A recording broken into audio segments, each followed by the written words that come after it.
Hi friends, అందరూ ఎట్లున్నారు? మేమైతే మంచిగా ఉన్నాం. ఇక మా తోటల మా టమాటా మొక్కలు మేము పెళ్ళికి వచ్చేసరికి ఈ విధంగా అన్ని పూతలు స్టార్ట్ అయినాయి. చిన్న చిన్న పిందెలు కూడా స్టార్ట్ అవుతాయి. ఈ గాలికి ఇవి పొడుగు పెరిగి అట్టుగానే అడ్డం పడతాయి. ఇవన్నీ ఇంత హైట్లో పెరిగినాయి. వీటికి పిందెలు పడేసరికి పిందె బరువు తట్టుకోలేక కాయ బరువుకు చెట్లన్నీ అడ్డం పడతాయి.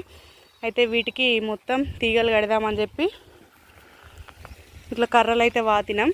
కర్రలు వాతి వాటికి సపోర్ట్గా ఇట్లా వైర్ కట్టి ప్రతి చెట్టుకు ప్రతి మొక్కకు ఇటు సైడ్ ఒకటి వైర్ అక్కడ లాస్ట్ కనిపిస్తుంది చూడండి. ఆ కర్ర వరకు ఇక్కడికి వెళ్ళి అక్కడికి ప్రతి చెట్టుకు సపోర్ట్ వచ్చేలాగా, ప్రతి కాలువకు ఒక చెట్టుకు 2 పక్కల వచ్చేలాగా ఇట్లా వైర్లు అయితే కడదామని ఇప్పుడే స్టార్ట్ చేసినాం.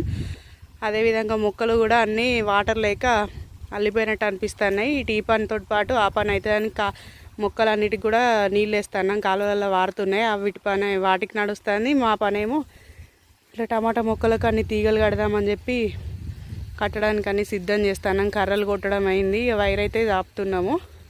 ప్రతి కాలువకు ప్రతి టమాటా మొక్కకు 2 సైడ్లు చెట్టు ఇటు పక్కకు అటు పక్కకు ఎటు పడకుండా సపోర్ట్ అయితే ఇద్దామనుకుంటున్నాం. ఓకేనా? వీడియో అయితే కంటిన్యూషన్ ఉంటుంది. మళ్ళీ కట్టడం కంప్లీట్ అయినాక చూపిస్తా. ఓకేనా? టమాటా చెట్లకైతే వైర్ కట్టడం అయిపోయింది సపోర్ట్కు. ఇప్పుడు నెక్స్ట్ ధనియాలు అయితే అలుకుదామని చెప్పి వీటిని ప్రొద్దున ఎండబెట్టినాం.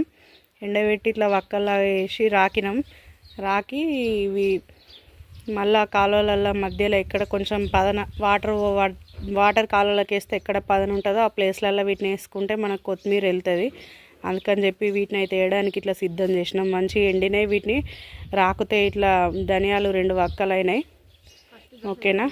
వీటిని అలుకుతాం. ఇప్పుడు 20 రోజుల కిందట అలికిన కొత్తిమీర అయితే ఇట్లా ఈ హైట్ పెరిగింది. టమాటా చెట్లకైతే ఇట్లా వైర్ కట్టడం కంప్లీట్ అయిపోయింది. ఈ కడకు టమాటా చెట్ల అటు ఫస్ట్ కాలువకు ఇటు లాస్ట్ కాలువకు 2 కర్రలు వాతి ఆ 2 కర్రలకు సపోర్టింగ్గా ఇట్లా వైర్ కట్టి ప్రతి టమాటా చెట్టుకు కాలువకు 2 పక్కల చెట్టు అటు పడకుండా ఇటు పడకుండా ఇట్లా ఈ విధంగా మొత్తం వైర్ అయితే కట్టినాము.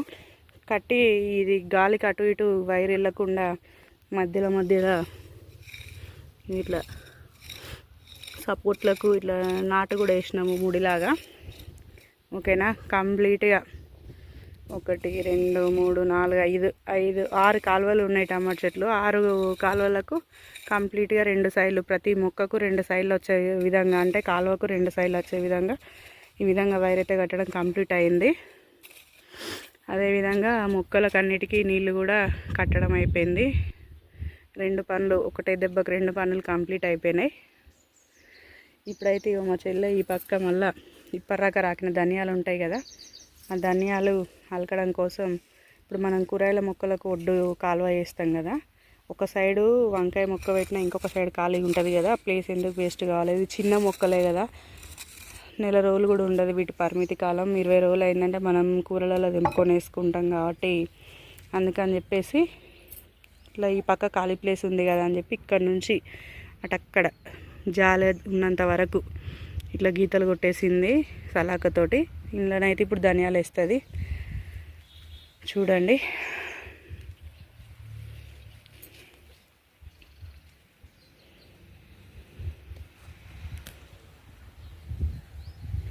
ధనియాలు మంచిగా ఆరినాయి. ఎలా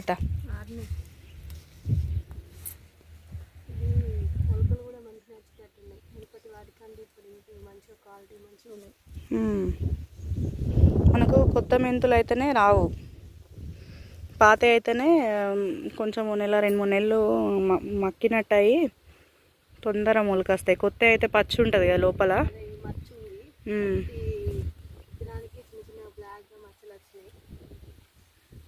చాలా రోజులే అన్నట్టు ఇవి. ఓకేనా ఫ్రెండ్స్? నీళ్ళు కట్టిన కాలువలలో ఖాళీ ప్లేస్ ఉందని చెప్పి మొక్కకు యువతల పక్క సైడ్ ఒడ్డుకు ఇట్లా ధనియాలు అయితే వేస్తాను. మీరు కూడా ఇంటి దగ్గర కొంచెం ఖాళీ ప్లేస్ ఉన్నా కూడా ఏవైనా కూరగాయల మొక్కలు ఇట్లా మెంతాకు, ఉల్లాకు, కొత్తిమీర ఇట్లాంటివి ఏమన్నా అలుక్కున్నా కూడా మనకు అప్పటిదప్పుడు కూరలల్లో వండే ముందు తెంపుకొని వేసుకుంటే కూరలు చాలా టేస్ట్ ఉంటాయి. మనం ఫ్రిడ్జ్లలో స్టోర్ చేసుకుంటే కంటే ఇట్లా వేసుకుంటే బాగుంటుంది. అందుకనే ఈ వీడియో చూపిస్తున్నాం. ఓకేనా. నిన్ననైతే కూరగాయల మొక్కలన్నిటికీ మా ఆవులది మూత్రం ఉంటుంది కదండి, దాన్ని లీటర్ వాటర్కు 10 ml అట్లా పోసుకుంటూ మొత్తం స్ప్రే చేసిండు. ఊరికి వెళ్ళే ముందు 10 days ముందు కూడా అట్లనే స్ప్రే చేస్తే మొత్తం వచ్చిన రోగం అంతా, ప్రతి మొక్కకు వచ్చిన రోగాలన్నీ పోయినాయి. మంచిగా ఫ్రెష్గా చుక్క కూర కానీ ఏదైనా ఫ్రెష్గా ఉండే. మొన్న ఒక షార్ట్ వీడియో చేసిన కదా, బాగుండే, అందుకనే చేసిన. నిన్న కూడా అదే పని, అట్లనే స్ప్రే చేసిండు. ఇగో వంకాయ మొలకలు అయితే చూడండి, వీటి హైట్ చూస్తే ఏమంత లేదు, కానీ వీటిలో మొగ్గలు స్టార్ట్ అయినాయి. అంటే మొక్కలు హెల్దీగా ఉన్నాయి. చిన్న చిన్న మొక్కలకు కూడా పూత పింద ఇట్లా స్టార్ట్ అయినాయి. ఓకేనా. కొత్తగా మా ఛానల్ చూస్తున్న వాళ్ళు మా ఛానల్ని సబ్స్క్రైబ్ చేయండి. మా వీడియో చూస్తున్న వాళ్ళు అదేవిధంగా లైక్ చేయండి. సబ్స్క్రైబ్ చేసుకున్న వాళ్ళు పక్కన బెల్ ఉంటుంది, అది క్లిక్ చేసి ఆల్ మీద రైట్ టిక్ చేయండి. ఓకేనా. లైక్ చేయండి, కామెంట్ చేయండి. మా వీడియో ఎక్కడికి వెళ్తుంది, మమ్మల్ని ఎవరెవరు సపోర్ట్ చేస్తారు లైక్ చేసి వాళ్ళు జర కామెంట్ చేయండి, సబ్స్క్రైబ్ చేసుకోండి. ఓకేనా. థ్యాంక్ యూ సో మచ్ అండి. అందరికీ బాయ్.